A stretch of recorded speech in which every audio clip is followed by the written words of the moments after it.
Donc dans cette vidéo, je vais vous montrer comment vous servir de la plume.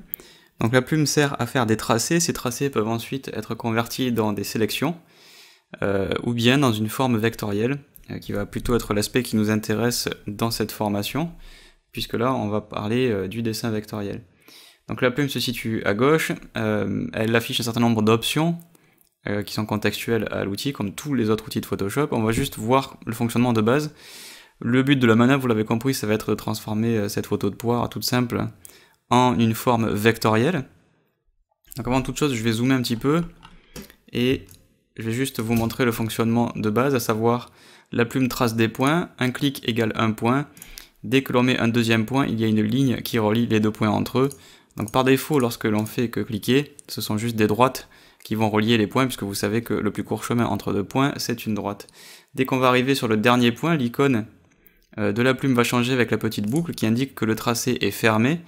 Vous n'êtes pas du tout obligé de fermer le tracé. Si vous ne le faites pas et que vous transformez ce tracé en sélection, par exemple en faisant clic droit, définir une sélection, en fait, Photoshop va avoir l'intelligence évidemment de relier le dernier point avec le premier point, comme si le tracé était fermé.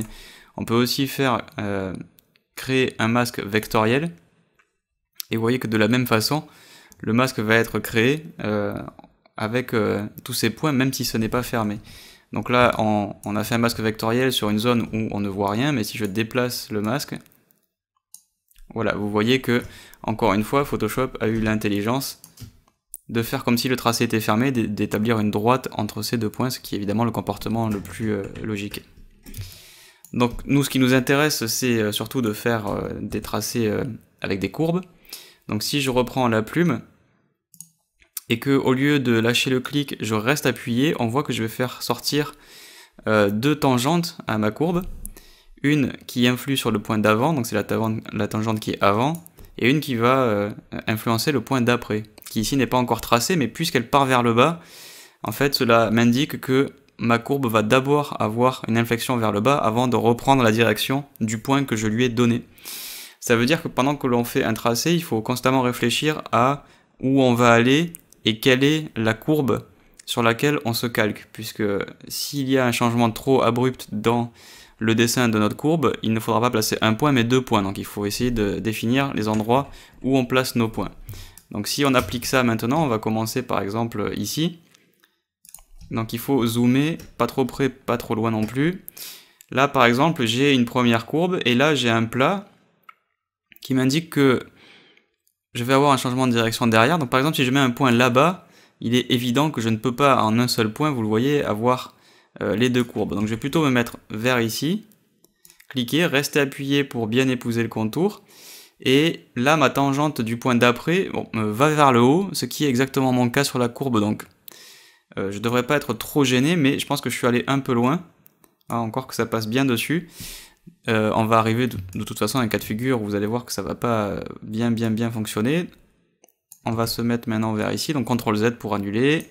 Là encore une fois ma tangente est pas trop mal, donc on peut se mettre sur le point d'après. Hop, j'appuie sur Alt pour la replacer. Voilà, et là par exemple, là c'est le cas de figure où j'ai un changement de direction.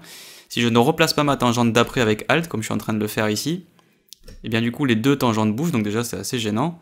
Mais si je lâche le clic et qu'ensuite je repars vers là-bas, évidemment la tangente veut absolument, vous voyez on va zoomer très fort, la tangente fait obligatoirement partir la courbe vers la droite. Donc je suis obligé de lui dire avec Alt, non en fait moi je vais changer de direction. Je rappuie sur le point d'après pour reprendre la sélection de ce point et continuer de là où je me suis arrêté. On peut utiliser aussi les touches fléchées, vous le voyez, pour déplacer un point.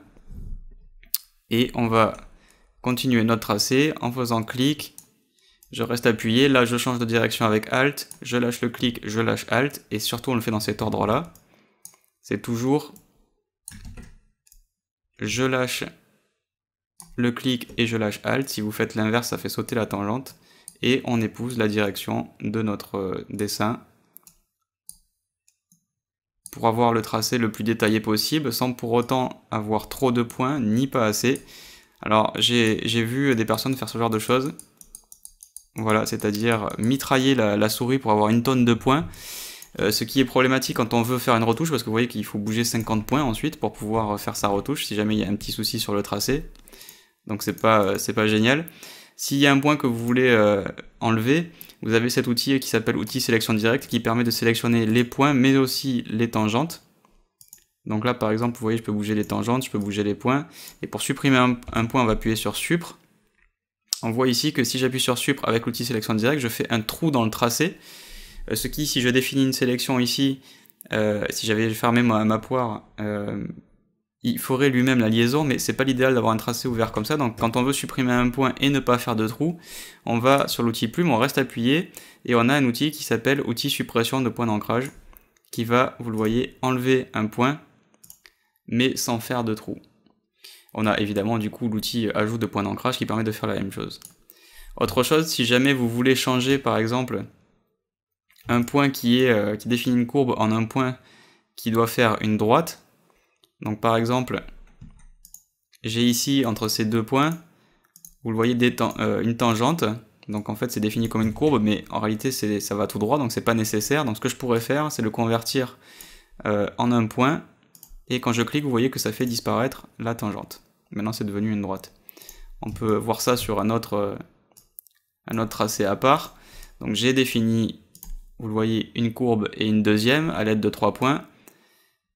Avec l'outil conversion de points, si je clique au milieu, je fais du coup une conversion qui supprime les deux tangentes, et du coup on revient sur des droites.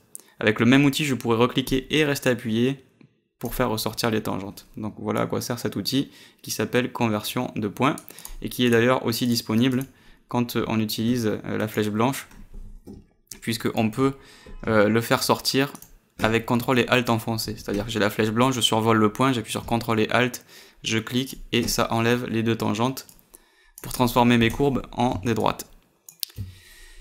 Donc la plume fonctionne de cette façon. Il faut avoir une certaine méthode, c'est pas compliqué, il faut juste s'habituer, voilà, vous le voyez, à essayer de suivre les formes le plus simplement possible. Aidez-vous des touches du clavier pour replacer les points si nécessaire. Ne faites pas ce genre de choses comme je vous l'ai montré, parce que ça sert à rien de mitrailler et de multiplier les points. Tout ce qui peut être exprimé à l'aide d'un minimum de points possible est le mieux, puisque ça vous donne de bonnes habitudes de rotoscopie, en particulier si un jour vous passez dans l'animation sur After Effects, puisque vous allez faire ça plusieurs fois par seconde, donc 25 images par seconde notamment, pour le standard européen. Et si jamais vous avez des modifs à faire sur le tracé, vous l'avez vu ici, ce sera très fastidieux, puisque j'ai des points tous les millimètres, donc c'est pas génial, et ça me force à faire des manipulations inutiles. Une fois que le tracé est terminé, vous l'avez vu, vous avez l'option clic droit qui vous donne la création d'un masque vectoriel, mais aussi une forme personnalisée pour créer des formes vectorielles.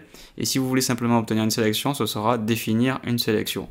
Donc on verra dans les vidéos suivantes comment travailler les calques de formes et les masques vectoriels. Donc ce que je vous invite à faire, c'est pratiquer ce que je vous ai montré ici avec la plume, avant de passer à la suite du programme sur le dessin vectoriel.